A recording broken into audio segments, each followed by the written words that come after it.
Christian, how do I clear a deck, or how do I clean a deck? There are multiple ways to do that. One simple way, just knock on the deck.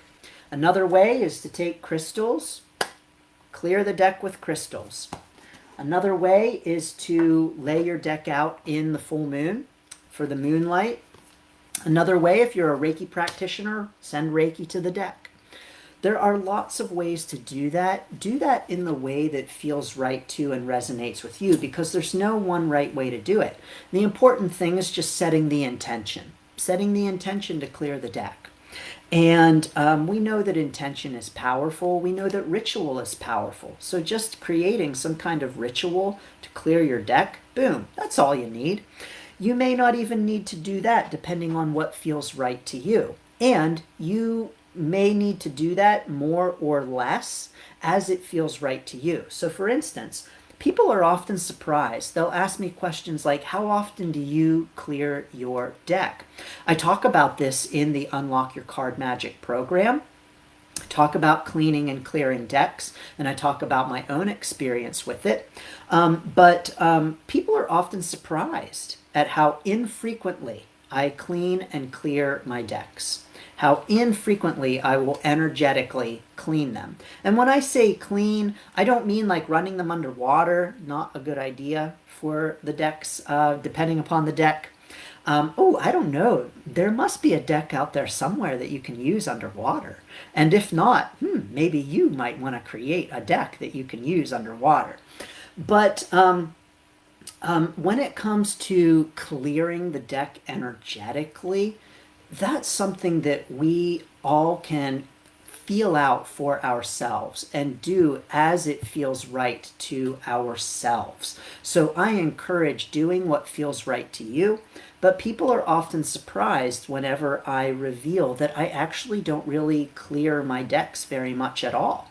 Every once in a while I will, sure. My runes, for instance, are right here on my altar hanging out after a very busy weekend of rune readings at an expo. And so they were used a lot, so I have them here on my altar just resting, and I'll give them a little R&R throughout this week as well. But I really don't clear my decks very frequently.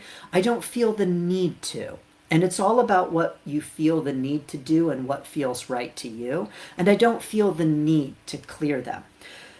For instance, when I'm doing a lot of readings back to back to back at an expo, some people are like, well, Christian, aren't you worried about other people's energy getting on your cards?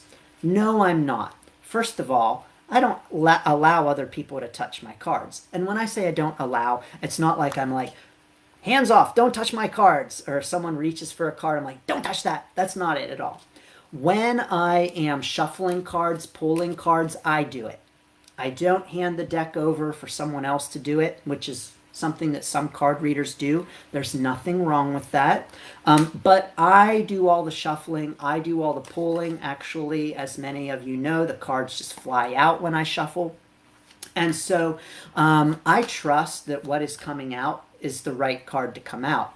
And I will also say that especially when you're doing a lot of readings at a holistic fair or expo, you just don't have time to hand, or at least I find I don't have time, even if I wanted to hand the deck over to someone and say, shuffle these and pick out some cards. Because you don't know how long that person's going to take shuffling, how long they're just going to, feel it out, and how long they might take to pull a card. When I know that the right card is going to come out when I shuffle, and I have no concerns about that whatsoever. And so what that also means is that I have no concerns about someone's energy getting on the cards and messing up the cards.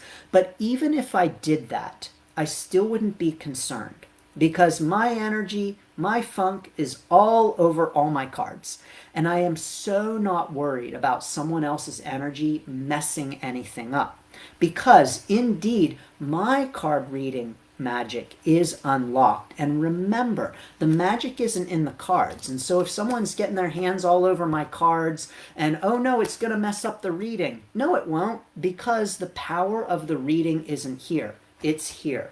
The card magic isn't here. It's here. And so when we have our card magic unlocked, it's not a worry about someone else's energy messing up the reading. I have no worries about someone else touching my cards. I don't like other people touching my cards because these are sacred objects. Yes, the magic is in me. At the same time, these are special sacred objects that I value and that are meaningful to me. And so because of that, I don't like to have people handling them as though they are just pieces of paper. And rather, I like to treat them with reverence and respect. But as far as that energetic worry, I don't have that concern, which means that I don't feel the need to clean and clear my cards as frequently as other readers might, or as people might be surprised that I don't. So I encourage you to go with what feels right to you on that and what resonates with you on the clearing of your cards. Again, we talk about that in Unlock Your Card Magic. I discuss some different techniques for that and ways to approach it. But absolutely, ultimately, it's about what feels right to you.